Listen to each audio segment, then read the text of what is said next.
There was a village called Nurabad, nestled between wildflower fields and gentle hills. Among its many cottages was one made of smooth river stone, with doorways lower than the rest and windows that framed the sky more than the street. That home belonged to Basit and Farzana, a dwarf couple. They were different, yes, but never bitter. The village children loved to visit them for their stories, and travelers left with jars of Farzana's honey and Basit's carvings in their pockets. If a window was broken or a heart was heavy, the couple would arrive with help and a smile. No one could remember ever hearing them complain. Their son, Saif, was born just like them, short in height, but with wide eyes that always seemed to search the horizon. As Saif grew, he became quieter. At 10, he stopped playing outside. At 12, he began to avoid mirrors. At 13, he finally said it. Why did Allah make us like this? The question hung in the air like smoke, not angry, just heavy. Basit put down his chisel. Farzana wiped her hands on her apron and sat beside their son. "Come," Basit said, "walk with me."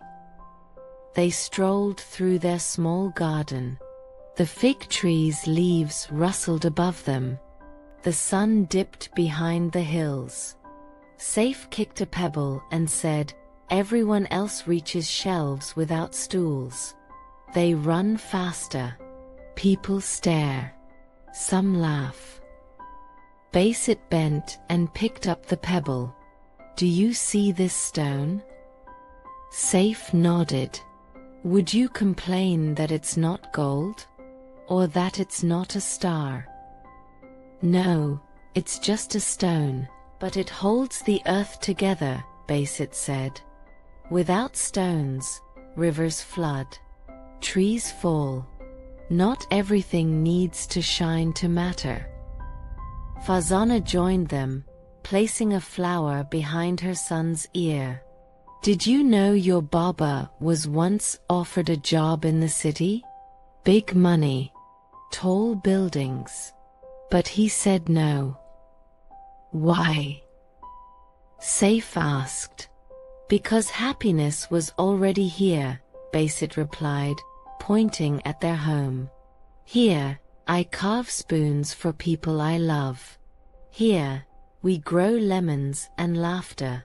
Why go somewhere just to stretch my height, when my joy already reaches the sky?" Farzana touched Saif's hand. "Some people wait their whole life to be taller, richer, more noticed.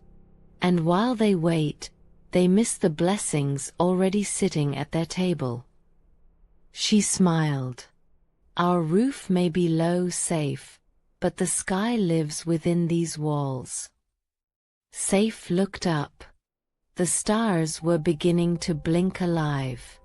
He thought of the children who begged for his mother's herbal oil, the travelers who asked his father for tiny wooden prayer beads, the neighbors who knocked just to share good news. He thought of laughter, of peace, of the fig tree, of how small things carry big beauty. That night, he didn't sleep wondering how to become taller. He slept thinking about how to become more like them. Message: gratitude is not about settling. It is seeing beauty not beyond your reach, but within your grasp.